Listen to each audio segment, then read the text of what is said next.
ချင်လို့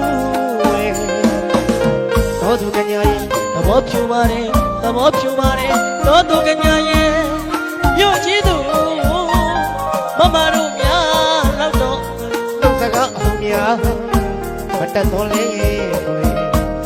အယောဂစေတနာတကပေါ်ပြလာပါတယ်ဒီညိုညိုချင်းကဝဲကျွန်တော်တို့ရွာစကားလမ်းကသာမြောင်ကြွားခဲ့ကိုအောင်တို့ရွာသားရအကြီးလေးပါအလဲလာသူ